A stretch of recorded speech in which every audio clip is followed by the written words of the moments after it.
YouTube, what is going on? We got another reaction for you. It is chilling backstories you won't believe are true. Technically, the only thing that I do believe are ghosts, but that's a different story.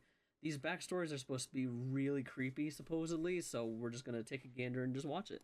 Emma Filipov was 26 years old when she disappeared nearly 10 years ago, on November 28, 2012. Friends and family described her as a beautiful, creative, and private person. There has been a thorough investigation into Emma's disappearance, but so far, no one has been able to figure out what happened to her. A surveillance video from the day she disappeared shows Emma in a 7-Eleven, pacing around and cupping her hands around the glass door as she looked outside, as if she thought someone was following her.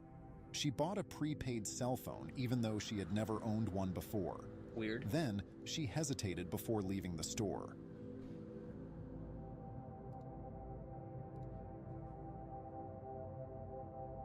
Why would you hesitate? Like, there must be something that's making you do this. The cell phone Emma purchased was never activated. A little later, she got into a taxi and asked the driver to take her to the airport. She had to get out of the taxi because she didn't have enough money for the fare. Emma was last seen between 7:30 p.m. and 8:30 p.m., acting strangely in front of the Empress Hotel. A witness saw her at a crosswalk, looking confused and refusing to cross the street. He asked if she was okay, and if she thought someone was following her because she seemed paranoid. Emma said she was fine. Unsure of what to do, the witness called the police. Honestly, she could have been on drugs for all we know. Like, the way it sounds, she could have been on something. When they arrived, they found her without shoes. They questioned her for 45 minutes and then left. The next morning, you didn't find anything suspicious about that? Her vehicle parked at the Chateau Victoria parking lot with all her belongings inside, including her laptop, books, passport, and library card. They also found a CCTV clip from a local YMCA taken 5 days before she went missing. In the clip, Emma walked in and out through the door 6 times, peering out through the glass. Oh, it's totally drug-induced. It's totally drug-induced.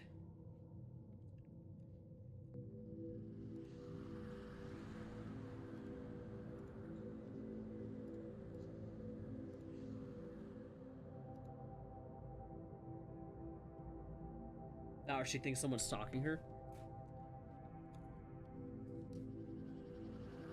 One possible person of interest appears in CCTV footage from a Vancouver store.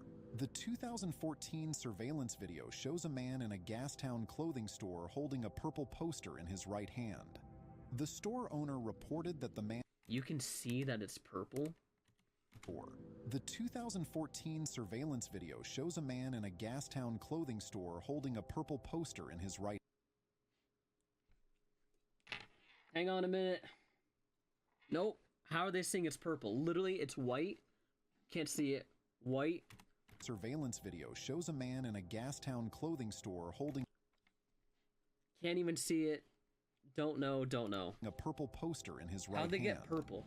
The store owner reported that the man was irritated and claimed Emma was his girlfriend and that she wanted to be left alone. The police have not yet been able to identify him. The footage you're about to watch... With CCTV and with the amount of identification we have nowadays, I don't know when that was. I think they said 2012 or something, whatever. How are we not able to identify? Which is from an old game show called The Dating Game. At first glance, it looks completely normal, with all the contestants appearing to be regular people you'd expect on a cheesy 1970s dating show. However, one person on the stage was not who he seemed. It was later discovered... You know how quick my family would put me on a dating show on TV? You know how quick they would do it? That this episode was filmed during a gruesome killing spree. The winner of the episode was Rodney Alcala. Yeah, he looks like a killer who victimized up to 130 women. Oh my God. This was part of that episode. Well, let's see. Bachelor number 1 is a successful photographer who got his start when his father found him in the dark room at the age of 13, fully developed. Oh my God, that's so bad. He might find him skydiving or motorcycling. Please welcome Rodney Alcala. Rod, welcome. He He looks was like a killer. introduced as Bachelor Number 1, a successful photographer who enjoyed skydiving and motorcycling in his spare time. A bachelor number 1. I am serving you for dinner. Oh, What are you called and what do you look like? I'm called the banana, and I look really good. What? Can you be a little more descriptive? Peel me.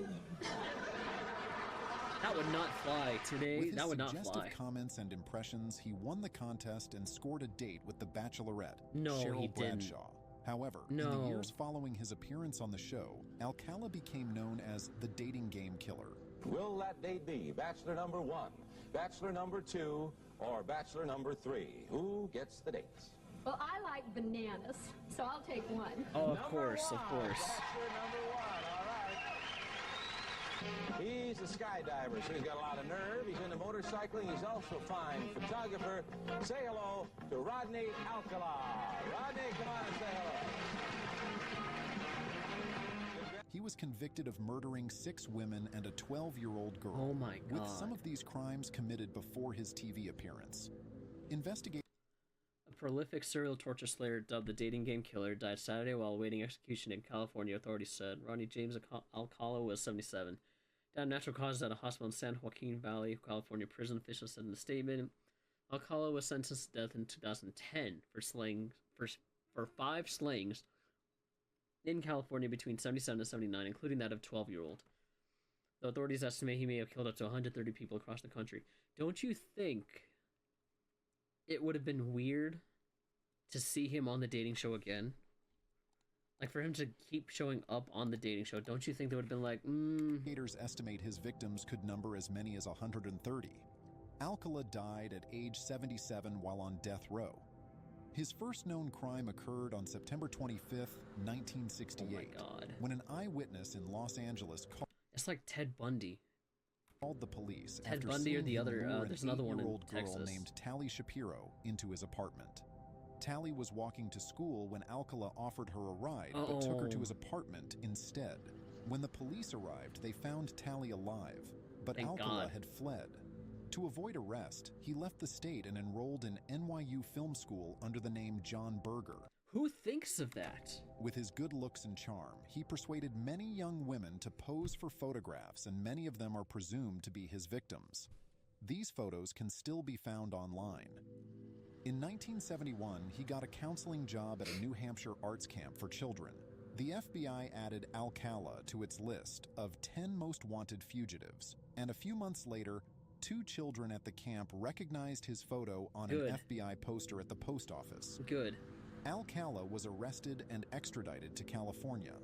He only served 3 years in prison for this crime because Shapiro's family had relocated to Mexico and refused to have her testify at the trial. Are you kidding? Oh In my. the following years, Alcala was in and I mean, out of I get jail, it. and the list of his victims I seriously get why, right? I get it. The girl's been through a lot. She's traumatized. I get it. Couldn't they have just gotten a written statement from her? And it would have been just the same. I think a written statement would have been just as much as her being there. grew longer. Despite his criminal history, Alcala somehow made it onto the dating show, and his record was not mentioned during his appearance. Yeah, see? After Cheryl Bradshaw chose Rodney Alcala, they were awarded tennis lessons, complete with outfits, Wow. and a trip to the Magic Mountain theme park. Is this dating show still First, you'll around? receive tennis lessons from expert Naomi Besa of the famous Kirkwood Tennis Club. That starts. They were then taken to a place where the show let them talk and get to know each other. It was during this time that Cheryl Bradshaw began feeling uneasy about Rodney. She described him as creepy and strange. The date arranged after the show never took place because Bradshaw called the show's office after filming and She said, told the "Ellen, I contestant can't, coordinator that she I didn't can't want to go out go with this due guy. to the strange There's weird vibes she vibes got that are from Why do they have her talking on 2020 and this guy doing the voiceover? Like there's too much going on there. told the Ellen, I contestant can't, coordinator that she I didn't can't want to go out go with this due guy. to the strange There's weird vibes she vibes got that are from coming him. off. She said, "Ellen, I can't go out with this guy.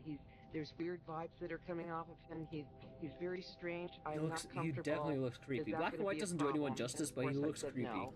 Last year, on June 20th, 1979, 12-year-old Robin Samso from Did he Huntington just say Beach last year? 20th, Is that going to be a problem? And of course I said no. Last year, on June 20th, Last year? We're in 1979, 24. 12-year-old Robin Samso from Huntington Beach disappeared while riding her bike to a ballet lesson. Her remains were later found scattered in a remote ravine in Los Angeles by a Forest Service employee. Before she vanished, Robin's friends told police that a stranger had taken photos of them on the beach that day. Authorities obtained a warrant to arrest Rodney Alcala based on his criminal record, his known habit of photographing children, and evidence suggesting he frequented the area where Robin's body was discovered. Okay, look. If I ever have kids, and if you have kids yourself, if there's ever a time where a stranger goes, "Oh, can I take a picture of your kid?" I would be like, there needs to be some sort of consent form signed, and you have to be there present. Don't have the kid just be there on their own. There's... I get it was a different Alcala's time, but DNA oh my eventually God. linked him to the deaths of multiple other women. In 2010, he was convicted of 5 counts of first Appearance, citizen, Dutch Road, 979. 5 counts of first-degree murder for some Samso's death, as well as the 1977 deaths of 18-year-old Jill Barcombe and 27-year-old Georgina Wixted, the 1978 death of 32-year-old Charlotte Lamb, and the 79 death of 21-year-old Jill Patenrue. According to the California Department of Corrections and Rehabilitation. first-degree murder and sentenced to death. Later, New York City investigators began looking into his potential connections to unsolved killings in the city during the 1970s. He was charged with and pleaded guilty to the murders of 2 more women. Wow. The exact number of disappearances and murders Rodney Alcala is responsible for remains unknown. It's chilling to think that Cheryl Bradshaw's intuition that something was wrong right. with Rodney and her decision not to go on their date likely saved her life. Yeah, my God.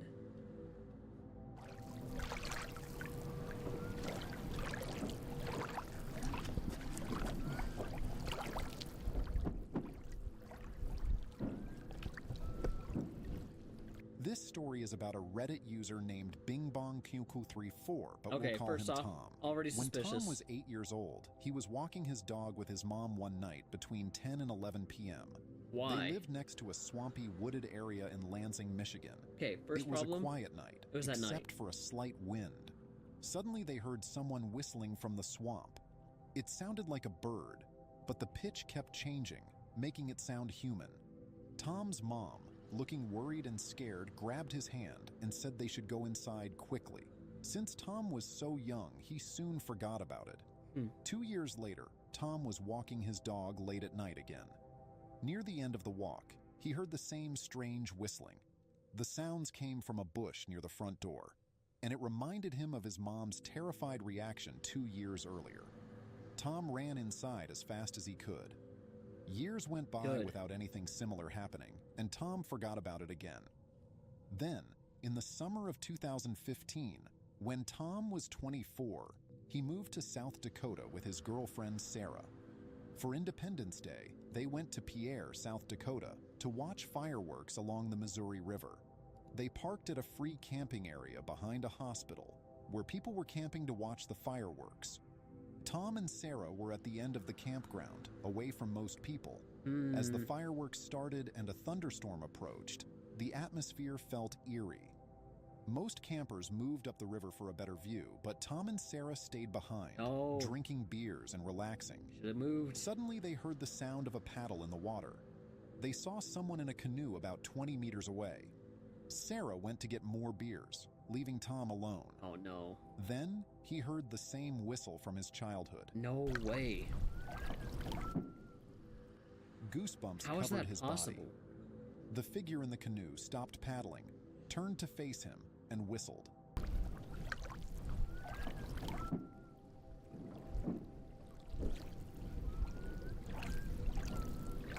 How is that possible? I'm getting goosebumps because of it. Jesus. You whistling? Is it you?